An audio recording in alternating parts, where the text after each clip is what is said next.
आज हम लोग क्लास 9 का विज्ञान का एक लेसन गुरुत्वाकर्षण के बारे में पढ़ेंगे। गुरुत्वाकर्षण को अंग्रेजी में ग्रेविटेशन भी कहा जाता है।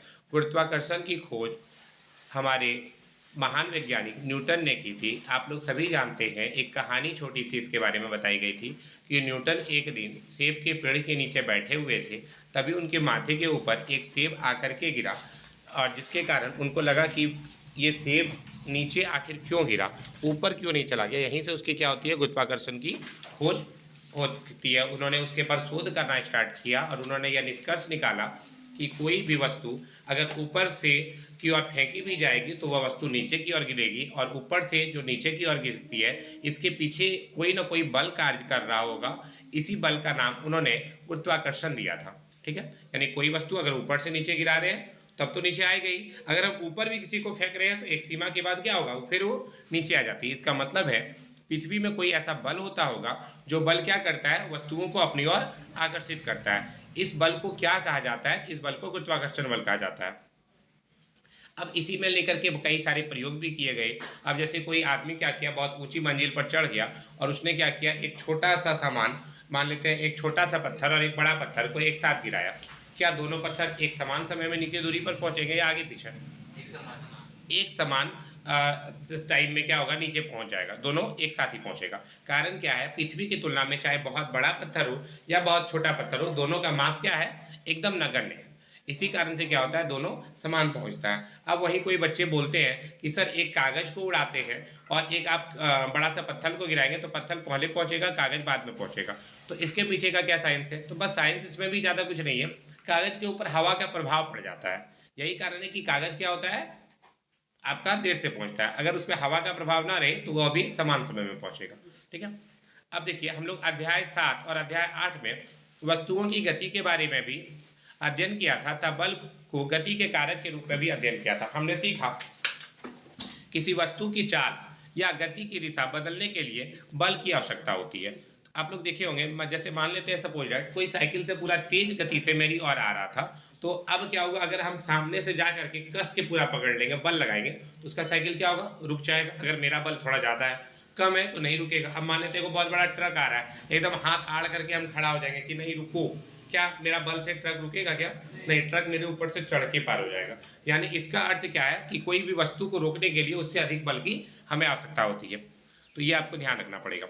तो किसी वस्तु की चाल या गति की दिशा बदलने के लिए हम लोग क्या करते हैं, हमें बल चाहिए। हम सदैव देखते हैं जब किसी वस्तु को ऊपर से नीचे की ओर गिराया जाता है तो वह हमेशा क्या होती है, पृथ्वी के ऊपर गिरती है। इसके अलावा हम यह भी जानते हैं कि सभी ग्रह सूर्य के चारों ओर परिक्रमा करते हैं। अब एक क्वेश्चन ये भी आता है, ग्रहों की संख्या कितनी है? ग्रहों की संख्या 8 है। 8 है, बुध, शुक्र, पृथ्वी, मंगल, बृहस्पति, शनि, अरुण, वरुण, याद रह जाएगा, या यूरेनस, नेपच्यून। अरुण वरुण को हम लोग यूरेनस और नेपच्यून के नाम से भी जानते हैं। पहले आपका एक प्लूटो नाम का भी ग्रह हुआ करता था, लेकिन उसे 2006 में हटा दिया गया। एक प्रश्न आया कि सर प्लूटो को क्यों हटा दिया गया था, तो 2006 में और भी कुछ ग्रहों की खोज हुई, जैसे यूबी 313 नाम से एक ग्रह की खोज हुई थी। वह भी प्लूटो के ही साइज का था, अत्यंत दूर था। उसके कारण क्या होता, हमें बहुत सारे नियम बदलने पड़ते विज्ञान के। इसी कारण से वैज्ञानिकों ने दिमाग लगाया और प्लूटो को बोला ग्रह करके ग्रहों की श्रेणी से साइड कर दिया गया। ऐसा नहीं है कि प्लूटो अब नहीं घूम रहा, अभी भी घूम रहा है, बस उसको किताब से हटा दिया गया। बात समझ में आ गया ना? आगे बढ़ते हैं। और ग्रह का नाम में 4 ग्रह होते हैं। शुरू वाले ग्रह को आंतरिक ग्रह बोलते हैं, इनर प्लैनेट्स 4 को, और 4 बाहरी वाले को आउटर प्लैनेट्स बोलते हैं। शुरू का 4 में आ गया बुध, शुक्र, पृथ्वी, मंगल, और बाद वाला 4 में आ गया बृहस्पति, शनि, अरुण, वरुण। अरुण वरुण को यूरेनस और नेपच्यून के नाम से भी जानते हैं। अब आता है चंद्रमा किसका चक्कर काटता है, तो चंद्रमा पृथ्वी की परिक्रमा करता है। चंद्रमा क्या है, तो चंद्रमा पृथ्वी का उपग्रह है। अगर पूछा जाए कोई कि चंद्रमा पृथ्वी का क्या है, उपग्रह है। उपग्रह को अंग्रेजी में सैटेलाइट कहा जाता है। तो हमारे अर्थ का एकमात्र सैटेलाइट है जिसका नाम मून है। ठीक है, वहीं अगर आप बात करें दूसरे ग्रह की, जैसे मंगल ग्रह की, मंगल ग्रह का कितना सैटेलाइट है, 2 ठो। कौन कौन? फोबोस और डीमोस। चलिए आगे बढ़ते हैं। इन सभी अवस्थाओं में वस्तुओं पर या ग्रहों पर यह चंद्रमा पर कोई ना कोई बल लगना चाहिए और आइजैक न्यूटन ने यह ध्यान दिया था कि इन सभी के लिए एक ही बल उत्तरदायी है। इस बल का नाम उन्होंने गुरुत्वाकर्षण बल कहा था। इस अध्याय में हम लोग गुरुत्वाकर्षण और गुरुत्वाकर्षण के सार्वत्रिक नियम के बारे में भी अध्ययन करेंगे। अब आता है किसी वस्तु का भार एक स्थान से दूसरे स्थान पर किस प्रकार परिवर्तित होता है। सामान्य केस में अगर बोले तो आपका जो भी वस्तु का भार यहाँ है, अमेरिका भी जाइएगा तो उतना ही होगा, लेकिन फिर भी कुछ कुछ जगह जैसे ध्रुवों पर अगर आप चले जाते हैं, पृथ्वी के ध्रुव पर आपका नॉर्थ साइड या साउथ साइड एकदम लास्ट छोर पे पहुंच जाएंगे, तो वहाँ पे क्या होगा, वस्तुओं के भार में अंतर हो जाएगा। यह किसके कारण होता है, तो आपका जो F बराबर है, F बराबर आपका जो हम लोग फोर्स लेते हैं ग्रेविटेशनल फोर्स, उसका मान होता है 9.8 ग्रेविटेशनल फोर्स, जी का मान छोटा वाला जी, लेकिन कहीं कहीं पे क्या हो जाता है वो 10 हो जाता है। अब बोलेंगे सर 0.2 के कारण इतना फ्लक्चुएशन, बिल्कुल ये बहुत बड़ा डाटा हो जाता है 0.2 के कारण, ठीक है। एकदम हल्का सा डाटा भी आपका बहुत बदल सकता है। अगर मान लेते हैं, आपको एक सिंपल सा एग्जांपल देते हैं। मेरा एक कोई स्टूडेंट है, उसका यूट्यूब पे चैनल बना हुआ है, उसका यूट्यूब पे चैनल पे टोटल 4 करोड़ व्यू जा चुका है। अब अगर 4 करोड़ व्यू गया है, अब तुम सोचो 4 करोड़ आदमी अगर उसको पैसा देगा तो कितना पैसा देगा, बहुत ज़्यादा पैसा हो जाएगा ना। आप ऐसे कुछ समझिए, 4 करोड़ में कितना जीरो, 7 को जीरो, 1 2 3 4 5 6 1 7, इसको अगर हम 0.01 मात्र 1 पैसा से गुना करेंगे कि पर आदमी उसको देखने का 1 पैसा दिया, तो 2 को जीरो तो भी कट जाएगा, उसको कितना पैसा मिलेगा, तो 3 और 1 4 40,000 रुपया मिलेगा। सोचो पर आदमी अगर 1 पैसा भी उसको दिया होगा वो वीडियो देखने का, तो उसने 40,000 रुपये कमाए। बात समझ में आई। तो छोटा से छोटा डाटा को भी अगर बड़ी संख्या से मल्टीप्लाई किया जाए तो अंतर दिख जाता है। बात समझ में आ गया ना। चलिए आगे बढ़ते हैं। अब आता है द्रवों में वस्तुओं के प्लावन की शर्तों के बारे में भी हम विचार करेंगे। अब आता है गुरुत्वाकर्षण। चंद्रमा किसका चारों ओर चक्कर काटता है, पृथ्वी के चारों ओर चक्कर काटते हैं। किसी वस्तु को जब ऊपर की ओर फेंकते हैं तो वह कुछ ऊंचाई तक ऊपर पहुंचती है, फिर नीचे गिरने लगती है। आप लोग देखे होंगे कोई पत्थर है या कोई पेन है, इसको क्या किया ऊपर फेंके, लेकिन एक सीमा तक ऊपर जाएगा, उसके बाद क्या होगा, नीचे गिर जाएगा। कहते हैं जब न्यूटन एक पेड़ के नीचे बैठे थे तो एक सेब उन पर आकर के गिरा था। तब न्यूटन सोचने लगे भाई नीचे क्यों गिरा, ये ऊपर काहे चला गया। तो यहीं से उसको लगा कि पृथ्वी क्या करती है, सेब को अपनी ओर आकर्षित करती है। न्यूटन ने ये पता लगाया था कि यदि पृथ्वी क्या करती है, सेब को अपनी ओर आकर्षित कर सकती है, तो क्या ये चंद्रमा को आकर्षित नहीं कर सकती। अगर सीधा सा बात है, चंद्रमा भी तो ऊपर में लटका हुआ है, कभी ऐसा भी तो हो सकता है चंद्रमा गिर जाता, तो ये गिरता क्यों नहीं है, कुछ तो रीजन होगा। तब इसको पता चला कि भाई हो सकता है कि चंद्रमा भी क्या करता होगा, वो भी फोर्स लगाता होगा, यो फोर्स लगाता होगा, इसी कारण से वो क्या हो रहा है, उसी के चारों ओर क्या कर रहा है, चक्कर काट रहा है। अब देखो, उन्होंने अनुमान लगाया कि दोनों अवस्था में एक ही प्रकार का बल उत्तरदायी है। उन्होंने तर्क दिया, अपनी कक्षा के प्रत्येक बिंदु पर चंद्रमा किसी सरल रेखीय पथ पर गति नहीं करता, नहीं तो वह क्या होता, पृथ्वी की ओर गिर जाता। वह अवश्य है कि वह पृथ्वी के द्वारा आकर्षित होता है। चंद्रमा की बात करें तो चंद्रमा के बारे में क्या बताया गया, अपनी कक्षा के प्रत्येक बिंदु पर चंद्रमा क्या होता है, किसी सरल रेखीय पथ पर गति नहीं करता, बल्कि वह कैसा गति करता है, गोल वाला शेप में गति करता होगा। लेकिन हाँ, पृथ्वी के द्वारा कहीं ना कहीं आकर्षित होता ही है, लेकिन फिर भी वह गिरता नहीं है। अब देखिए, आप कुछ ऐसे समझिए, मान लेते हैं हम रस्सी ले लेते हैं, ठीक है। सपोज ये पूरा आपका एक रस्सी है, ठीक है, ये रस्सी है, इसके किनारा पर मैंने क्या किया, कोई भी चीज को बांध दिया। सपोज मैंने क्या किया, इसके किनारे पर एक पत्थर को बांध दिया, ठीक है। अब मैं इसको क्या कर रहा हूँ, घुमा रहा हूँ। अब घुमा रहा हूँ, क्या ये जो इसमें लगा हुआ है, ये गिरेगा तो कहाँ गिरेगा, हमको कभी चोट लगाएगा क्या, ये नहीं। ये अगर आप पूरा घूमते चले जाएगा, ये पत्थर क्या होगा, बाहर की ओर फेंका जाएगा आप लोगों की तरफ। सही बोले ना, क्या अंदर गिरेगा, क्या नहीं गिरेगा। तो बस इसी चीज को इसने दिखाने का प्रयास किया था कि आप एक रस्सी में अगर पत्थर को बांध करके घुमाएंगे तो वह पत्थर बाहर की ओर गिर सकता है, अंदर की ओर नहीं गिरेगा। तो यह क्या करता है, इसी तरह हम अगर घुमा रहे हैं तो हम पृथ्वी हो गए और चंद्रमा क्या हो गया, वो पत्थर हो गया जो पूरा चारों ओर घूम रहा है। ध्यान रखिएगा। आप देखिए, अब आता है धागे को छोड़ने से पहले पत्थर एक निश्चित चाल से वृत्ताकार पथ में गति करता है, तब प्रत्येक बिंदु पर उसकी गति की दिशा बदल जाती है। दिशा के परिवर्तन में वेग परिवर्तन या त्वरण होता है। जिस बल के कारण यह त्वरण होता है और जो वस्तु को वृत्ताकार पथ में गतिशील करता है उसको क्या बोलते हैं?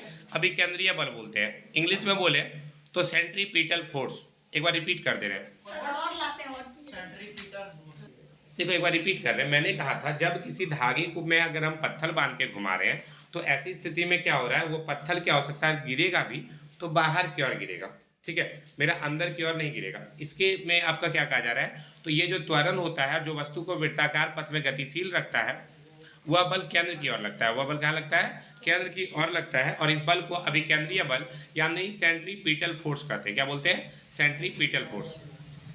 आगे बढ़ते हैं। और इस बल की अनुपस्थिति में पत्थर एक सरल रेखा से मुक्त रूप में गतिशील हो जाता है। यह सरल रेखा वृत्तीय पथ पर स्पर्श रेखा होगी। अब देखो, वृत्त पर स्पर्श रेखा, कोई सरल रेखा जो वृत्त से केवल एक ही बिंदु पर मिलती है वह वृत्त की स्पर्श रेखा कहलाती है। क्या बोले, हम फिर से एक बार रिपीट करें। कोई भी अगर सरल रेखा की अगर बात करें, सरल रेखा जो वृत्त के केवल एक ही बिंदु पर मिलती है उसको क्या बोलते हैं? स्पर्श रेखा कहा जाता है। पृथ्वी के चारों ओर चंद्रमा की गति जो होती है यह किसके कारण है? तो अभिकेंद्र बल के कारण है। एक क्वेश्चन ये भी पूछा जा सकता है, पृथ्वी के चारों ओर जो चंद्रमा गति करता है वह किस बल के कारण करता है? तो अभिकेंद्र बल, जिसको इंग्लिश में सेंट्रीपिटल फोर्स के नाम से भी जानते हैं, ठीक है। अभिकेंद्र बल पृथ्वी के आकर्षण बल के कारण मिल पाता है। यदि ऐसा कोई बल न हो तो चंद्रमा एक समान गति से सरल रेखीय पथ पर चलता है। लेकिन चंद्रमा एक समान चलता है क्या सरल रेखीय पथ पर? सरल रेखीय मतलब सिंगल लाइन में चलता है। लाइन में चलता है क्या? वो क्या करता है? गोल गोल घूमता है। चंद्रमा किसके गोल गोल घूमता है? पृथ्वी के चारों ओर घूमता है। पृथ्वी किसके चारों ओर घूमती है? सन के चारों ओर। ध्यान रखिएगा। देखिए, क्वेश्चन कभी कभी ऐसे भी आ जाता है कि पृथ्वी किसके चारों ओर घूमती है? तो सूर्य के चारों ओर घूमती है। और चंद्रमा किसके चारों ओर घूमती है? पृथ्वी के चारों ओर घूमती है। अगला आपका दिया हुआ है, यह देखा गया है कि गिरता हुआ सेब पृथ्वी की ओर आकर्षित होता है। क्या सेब भी पृथ्वी को आकर्षित करता है? हाँ, करता होगा। लेकिन कारण क्या है? सेब के पास इतना बल है क्या पृथ्वी को टान लेगा अपने तरफ? नहीं टान सकता है। फलस्वरूप क्या होता है? गिर जाता है। आगे देखते हैं। अब देखो, गति का तीसरा नियम किसी को याद है? न्यूटन का गति का तीसरा नियम, the third law of the Newton. प्रत्येक क्रिया के बराबर और विपरीत प्रतिक्रिया होती है। सबको पढ़े है ना? प्रत्येक क्रिया के बराबर और विपरीत प्रतिक्रिया होती है। अगर कोई आपको एक चाटा मारता है तो आप भी उसको एक ही चाटा मारते हैं, एकदम बराबर, इक्वल एंड अपोजिट रिएक्शन। अगर आपसे पूछा जाए क्वेश्चन में कि, लेकिन देखो, गति का तीसरा नियम सेब पे भी लग रहा होगा, सेब भी पृथ्वी को आकर्षित कर रहा होगा, लेकिन सेब बहुत छोटा है, पृथ्वी बहुत बड़ा है। फलस्वरूप सेब को पृथ्वी के पास आना होगा, पृथ्वी सेब के पास नहीं जाएगा। अब देखो, गति के दूसरे नियम के अनुसार, देखो न्यूटन ने सिर्फ दूसरा नियम नहीं, बट टोटल मिला के 3 नियम दिए थे, पहला, दूसरा और तीसरा। तो गति के दूसरे नियम के अनुसार किसी दिए हुए बल के लिए त्वरण वस्तु के द्रव्यमान के व्युत्क्रमानुपाती होता है। ये ध्यान रखिएगा। पृथ्वी की अपेक्षा सेब का द्रव्यमान नगण्य है, इसलिए हम पृथ्वी को सेब की ओर गति करते नहीं देखते। तो ये सारा हम लोग पढ़ चुके हैं। आगे बढ़ते हैं। अब आता है, हमारे सौर परिवार में सभी ग्रह सूर्य की परिक्रमा करते हैं। ये आपको पहले भी हम बता चुके हैं कि जितने भी ग्रह हैं वो क्या करते हैं? सूर्य की चारों ओर परिक्रमा करते हैं। आप पहले की भांति तर्क करके यह भी कर सकते हैं कि सूर्य और ग्रह के बीच में भी क्या होगा? तब एक बल विद्यमान है, ठीक है। न्यूटन ने निष्कर्ष निकाला, केवल पृथ्वी ही सेब और चंद्रमा को आकर्षित नहीं करती, बल्कि वह प्रत्येक पिंड को क्या करती है? अपनी ओर आकर्षित करती है। तो न्यूटन ने निष्कर्ष निकाला था कि विश्व के सभी पिंड, जितना भी पिंड वर्ल्ड में है, सारा पिंड क्या करता है? एक दूसरे को आकर्षित करता है। और वस्तुओं के बीच यह आकर्षण बल क्या कहलाता है? गुरुत्वाकर्षण बल कहलाता है। अब पिंड का अगर बात करें, पिंड मतलब कोई भी ऑब्जेक्ट, अगर ये दोनों ऑब्जेक्ट यहाँ पर मेरे हाथ पर रखी हुई है इस तरह, तो ये दोनों ऑब्जेक्ट भी आपस में एक दूसरे को आकर्षित कर रहा होगा। अब बोलेंगे सर तो दोनों मिल कहाँ रहा है? तो इसके बीच का फोर्स दोनों पर बराबर लग रहा है, एकदम बराबर लग रहा है, तो आकर्षित करेगा क्या? नहीं करेगा। बात समझ में आया? तो विश्व के सभी पिंड एक दूसरे को आकर्षित करते हैं। पिंड मतलब हो गया ऑब्जेक्ट, ठीक है। आगे बढ़ते हैं। और वस्तुओं के बीच यह जो आकर्षण बल लगता है इसको हम लोग गुरुत्वाकर्षण बल कहते हैं। अब आता है गुरुत्वाकर्षण का सार्वत्रिक नियम। विश्व का प्रत्येक पिंड प्रत्येक अन्य पिंड को एक बल से आकर्षित करता है जो दोनों पिंडों के द्रव्यमान के गुणनफल के समानुपाती और उनके बीच के दूरी के वर्ग के व्युत्क्रमानुपाती होता है। इसी को हम लोग क्या बोलते हैं, गुरुत्वाकर्षण का सार्वत्रिक नियम, ध्यान रखिएगा।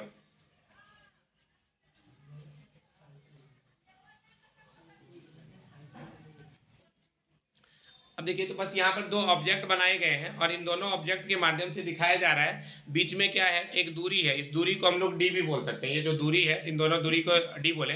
एक ऑब्जेक्ट ए मान लेते हैं यहाँ पर है, और एक ऑब्जेक्ट आपका क्या है यहाँ पे बी है। इन दोनों के बीच में दूरी कितना है, मान लेते हैं ये दूरी कितना है, डी है।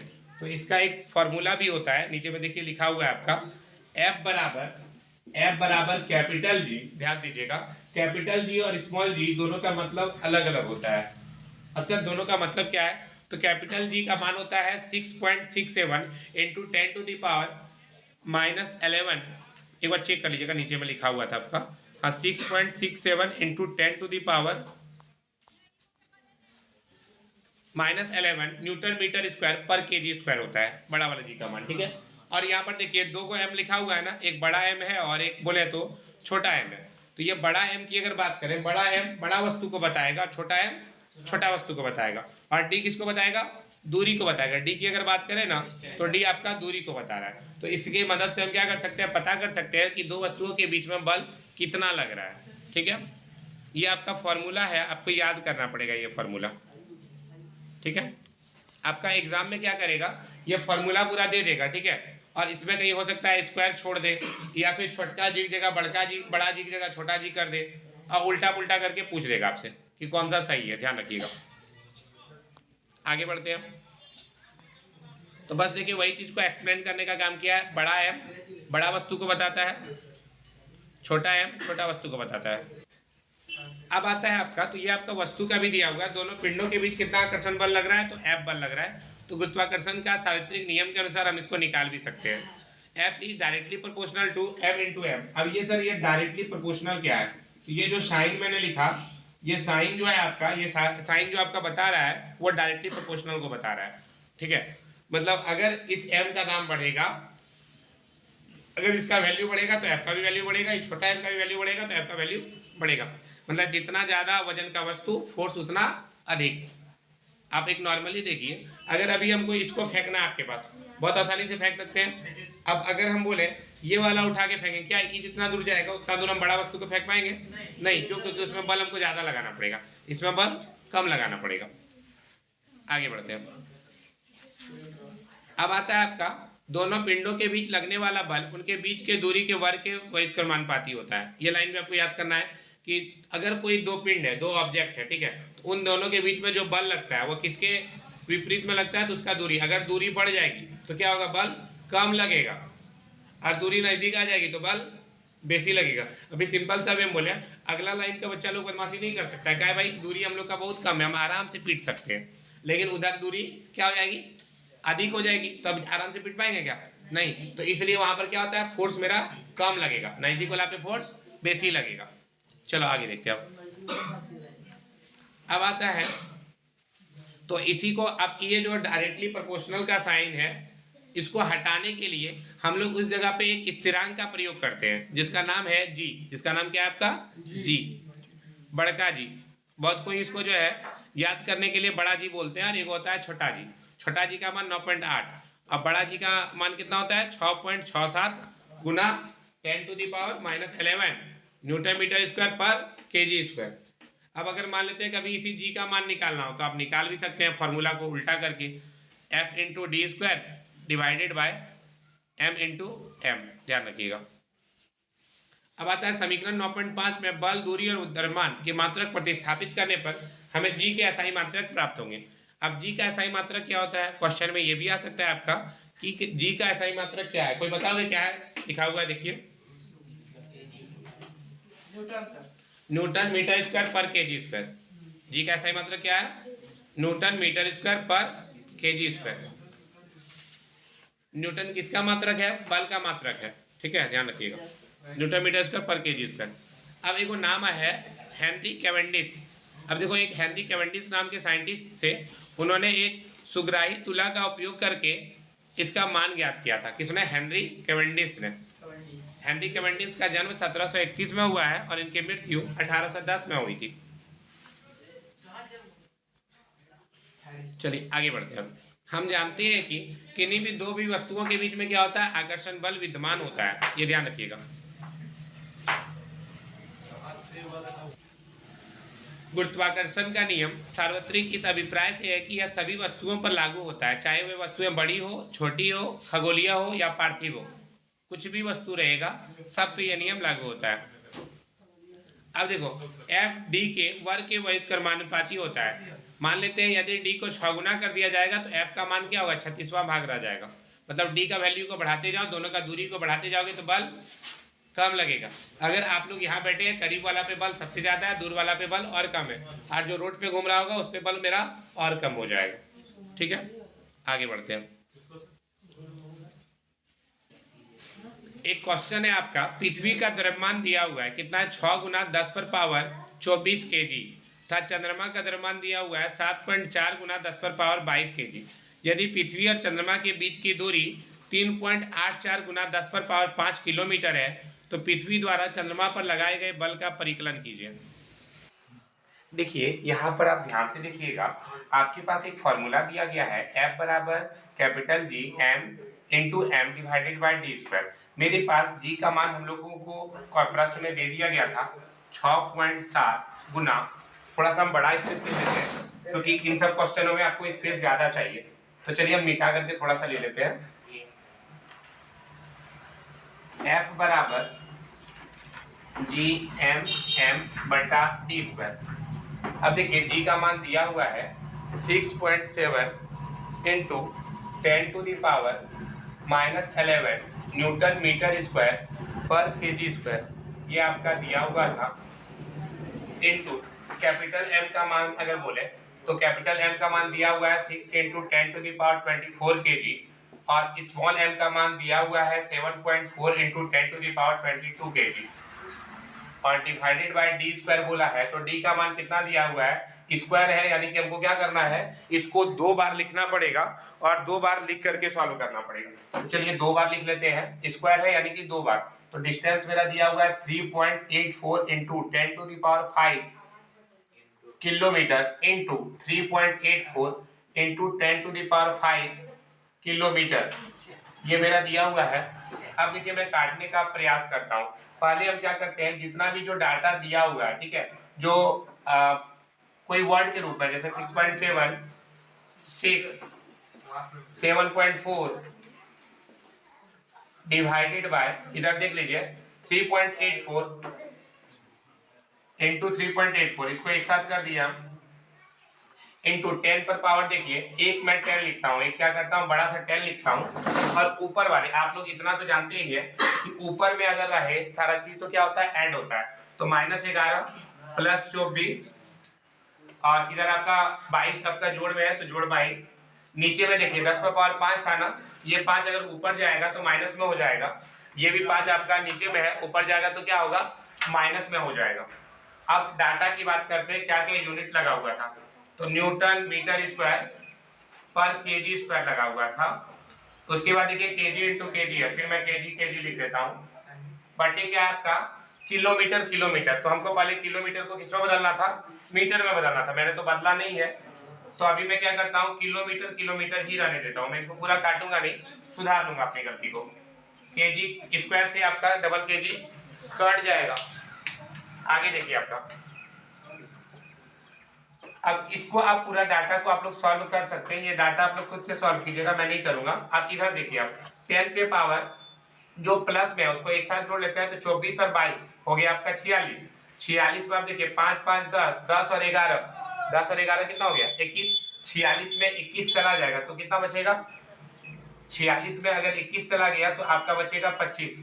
ठीक है, अब देखिए इधर बचा है आपका newton metre square, kilometre kilometre था ना, 1 किलोमीटर में कितना मीटर, 1000 मीटर, फिर 1 किलोमीटर में कितना मीटर, 1000 मीटर।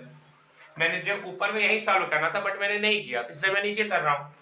अब देखिए ये मीटर से इसका स्क्वायर कट गया, ये मीटर से ये मीटर कट गया। अब फिर क्या करेंगे, फिर इसको अगला लाइन में आप लोग लिखिएगा, यहाँ पर जो गुना करके सॉल्व करके मान आएगा, ठीक है, वो मान को आप यहाँ लिखिएगा इंटू 10 टू द पावर 25। ये देखिए 3 और 3 6 को 0 है ना, ऊपर में क्या करेंगे 6 माइनस कर देंगे, और बचा क्या मेरा इधर न्यूटन खली बचा, देखिए यूनिट भी आपका खत्म हो गया। फिर जो आपका यहाँ गुना करके मान आया था उसको यहाँ लिख लीजिएगा, इंटू 10⁻25 में 6 गया, मतलब 10 पर पावर 19 न्यूटन। ये आपका आंसर हो जाएगा।